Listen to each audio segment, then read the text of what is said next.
Mathematics का तो मेरे पास क्लास नोट्स है, मैंने कोचिंग ली थी तो मैं उन्हीं को अपना कोई डाउट हो तो उनको फॉलो करता था। जीएस का एनसीईआरटी मैंने फॉलो किया था शुरू में, हम्म। बेस बनाने के लिए।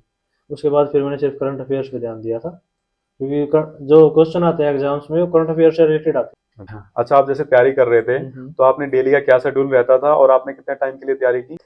हेलो दोस्तों, कैसे हैं आप? मैं भाविक भारद्वाज, रेलवे में कार्यालय शिक्षक। दोस्तों, जैसे कि आप सभी जानते हैं, आरआरबी एनटीपीसी के फॉर्म भरे जा चुके हैं। तो अभी हमारा सीबीटी 1 होगा, जिसकी की एक्सपेक्टेड डेट जो होगी हमारी, वो मार्च से अप्रैल के बीच में होगी। तो दोस्तों, आज हमारे साथ में शक्ति जी हैं, जो कि आरआरबी एनटीपीसी 2019 में सिलेक्ट हुए थे। वो सीनियर क्लर्क के पोस्ट पे हैं। हम उनसे मिलते हैं और जानते हैं कि कैसे उन्होंने आरआरबी एनटीपीसी का सीबीटी 1 एंड सीबीटी 2 क्वालिफाई किया, उन्होंने कौन सी स्ट्रेटेजी को फॉलो किया था। हम उनसे सारी जानकारी लेते हैं। तो आइए दोस्तों। हेलो शक्ति जी, कैसे हैं हेलो आप? सर, बढ़िया। आप बताओ सर। बस बढ़िया है। अच्छा और शक्ति बताइए। जी, आपका सिलेक्शन कब हुआ था, कौन सी भर्ती के थ्रू हुआ है? मेरा सिलेक्शन एनटीपीसी के एग्जाम आए थे 19 में, पोस्ट वो आई थी उसकी। जी। लेकिन एग्जाम 20 में हुआ था मेरा, कोरोना के लॉकडाउन से पहले। मैं अभी अच्छा ज्वाइनिंग मेरी हुई है 2023 में, मार्च अच्छा। अच्छा, में। ठीक है। अगर अभी आपकी पोस्टिंग कहाँ पे है? अभी मैं फिरोजपुर डिवीजन डीआरएम ऑफिस में स्टोर्स ब्रांच में हूँ। अच्छा, आप सीनियर क्लर्क की पोस्ट पे जी, हैं। Senior clerk. अच्छा शक्ति जी, आपने इस एग्जाम के लिए कैसे कैसे तैयारी की थी? जैसे कि मैंने 2019 में फॉर्म फिल किया थे, तो हम्म। उस टाइम पे तो बस जो सबको जॉब चाहिए, तो मैंने स्पेसिफिक इस एग्जाम के लिए कोई तैयारी नहीं की है। अच्छा अच्छा। मैं अपनी और दूसरे एग्जाम जैसे सीजीएल हो गया, सीडीएस हो गया, उनकी तैयारी करता था। ठीक है। तो वही जो तैयारी थी उसी से मेरे को इसमें सिलेक्शन हो गया।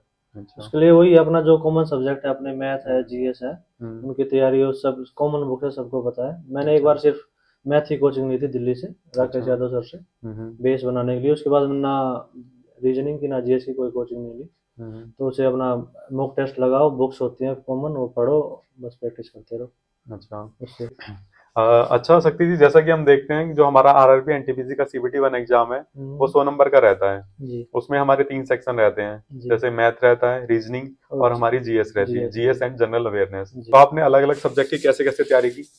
मैथमेटिक्स का तो मेरे पास क्लास नोट्स है, मैंने कोचिंग ली थी तो मैं उन्हीं को अपना कोई डाउट हो तो उनको फॉलो करता था। नहीं, हम्म। फिर राकेश यादव सर की एक बुक आती है, उसमें क्वेश्चन बैंक है वो, अच्छा। उसको सोल्व करो। उसमें प्रीवियस ईयर क्वेश्चन भी है और नए क्वेश्चन भी है, उसको सोल्व किया था मैंने। हम्म। और मॉक टेस्ट तो है ही। मैं अलग से मैथ के भी अलग से लगाता था, कि सिर्फ मैथमेटिक्स के जो एग्जाम है, हम्म। सेक्शनल होते हैं जो टेस्ट, वो लगाता था। और जीएस रीजनिंग के लिए मैंने वो किया, जो सीडीएस की तैयारी की थी मैंने, तो उधर तैयारी की थी। जीएस का एनसीईआरटी मैंने फॉलो किया था शुरू में, हम्म। बेस बनाने के लिए। उसके बाद फिर मैंने सिर्फ करंट अफेयर्स पे ध्यान दिया था, क्योंकि जो क्वेश्चन आते हैं एग्जाम्स में वो करंट अफेयर से रिलेटेड आते हैं। अच्छा जो करंट में जो चल रहा है उसकी हिस्ट्री में क्या हुआ था उसके बारे में क्वेश्चन पूछते हैं। अच्छा। तो वही कनेक्शन बन अच्छा, के मतलब जो पढ़ाई हमारे करी। जीएस के क्वेश्चन आते हैं वो भी हमारे करंट से रिलेटेड होते जी, हैं। ये ठीक है। होता है, ये अच्छा पैटर्न फॉलो होता है। रीजनिंग तो कॉमन है, वो बस टेक्स्ट बुक के जो पेपर दिए थे मैंने, उनसे प्रैक्टिस हो गई, वो कंसेप्ट क्लियर हो गया। अच्छा। अच्छा, आप जैसे तैयारी कर रहे थे हम्म। तो आपने डेली का क्या शेड्यूल रहता था और आपने कितने टाइम के लिए तैयारी की?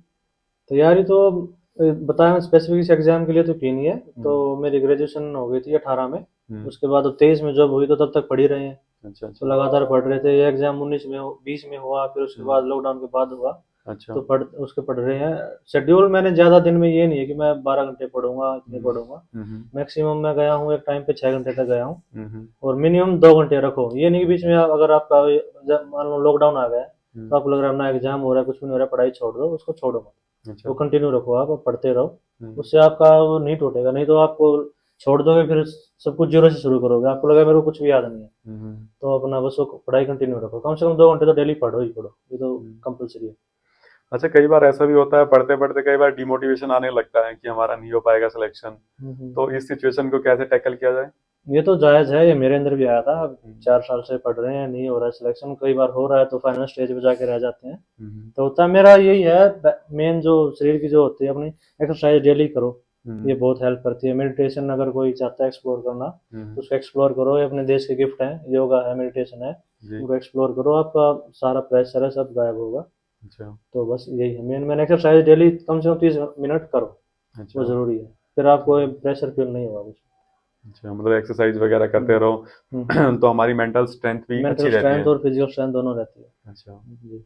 उससे वो हम एक्सरसाइज करते हो तो अपने अलग अलग हार्मोन बनते हैं बॉडी में, और बॉडी में ज़्यादा ऑक्सीजन जाता है, हम्म। तो ऑक्सीटोसिन बनता है, तो उससे हेल्प रहती है, आपका दिमाग शांत रहता है। अच्छा। जी। अच्छा, आपने कोई बुक वगैरह प्रेफर की थी या फिर आपने कोई टेस्ट सीरीज वगैरह कोई लगाई, उसके बारे में बताना चाहेंगे?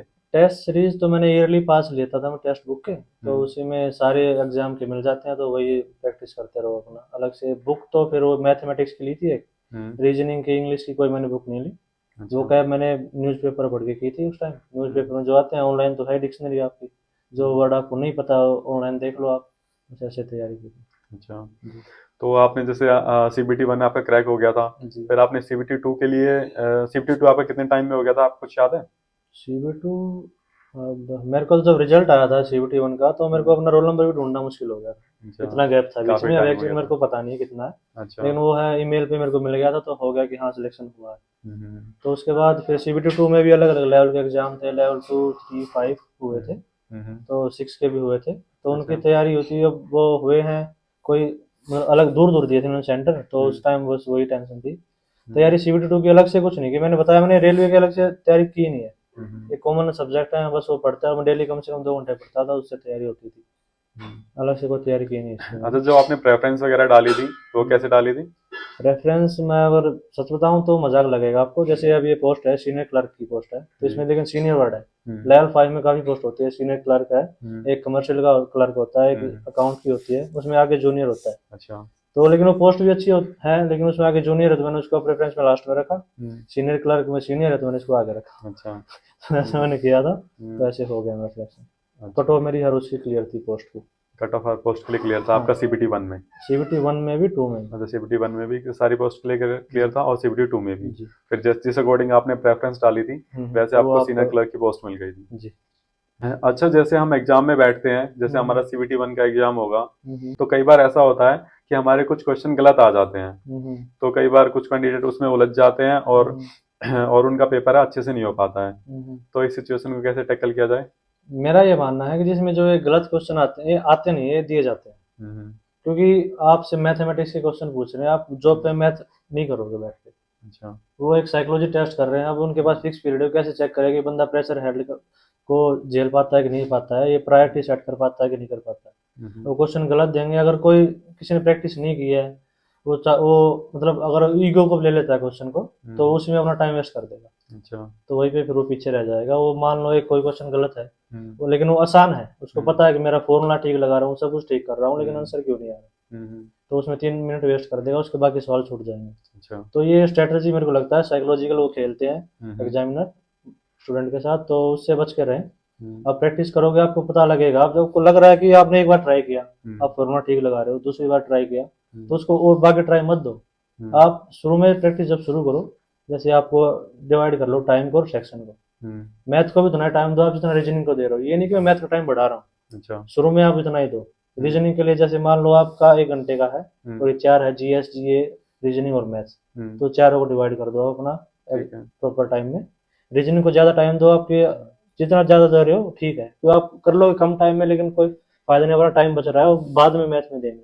मैथ को जो आप कम टाइम सेट कर रहे हो, उसमें सोल्व करने की कोशिश करो। हम्म। क्वेश्चन को ईगो पे मत लो, अवॉइड करो। अगर मुश्किल लग रहा है आपको, हम्म। अगले क्वेश्चन में बढ़ो। ये नहीं होना चाहिए कि आपने क्वेश्चन देखे ही नहीं एग्जाम में। अच्छा। क्वेश्चन सारे देखो, क्योंकि लास्ट में इजी क्वेश्चन भी होते हैं। हम्म। तो मतलब किसी एक ये क्वेश्चन पे चीज़ है। अटके मत रह जाओगे, हाँ, अगर अटके कुछ मत रह जाओ। नहीं, अगर आपका कोई क्वेश्चन सोल्व नहीं हो रहा है, तो उसको छोड़ के हाँ, आगे छोड़ निकल के जाओ। आगे बढ़ो, क्योंकि और भी बहुत क्वेश्चन है, आपको पूरा एग्जाम करना है। हम्म। तो वो ये नहीं कि वो टफ क्वेश्चन है उसके ज़्यादा मार्क्स मिलेंगे आपको, हम्म। उसके भी उतने मार्क्स है, इजी क्वेश्चन के भी उतने मार्क्स है। ठीक है। तो आप उस पर ईगो पे ना ले और अपना आगे बढ़ जाए।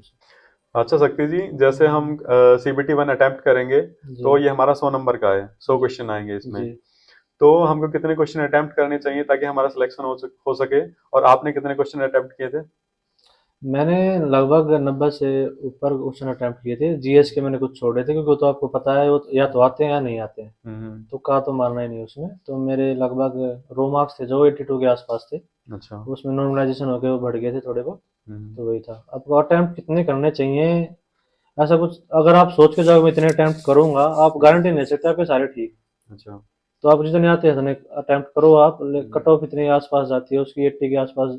मान लो आपको प्रेफरेंस के हिसाब से जॉब चाहिए, तो हम्म। नहीं तो आपको जॉब दूसरी मिलेगी, वो आपके प्रेफरेंस की नहीं मिलेगी।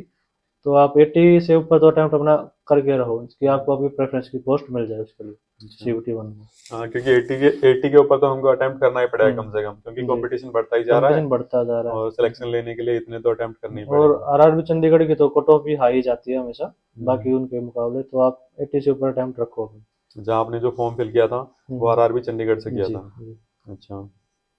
ओके शक्ति जी, आपका बहुत बहुत ओके धन्यवाद सर, टाइम थैंक निकालने यू के सर, लिए और थैंक हमारे दोस्तों के साथ स्ट्रेटेजी शेयर करने के लिए। दोस्तों मैं आशा करता हूँ आपको वीडियो अच्छी लगी होगी। अगर आपको अच्छी लगी हो तो प्लीज़ इसको लाइक एंड सब्सक्राइब कीजिए, और साथ ही साथ अगर आपकी कोई क्वेरी है तो आप मेरे को कमेंट कर सकते हैं, उसका आपको जवाब दिया जाएगा। Thank you.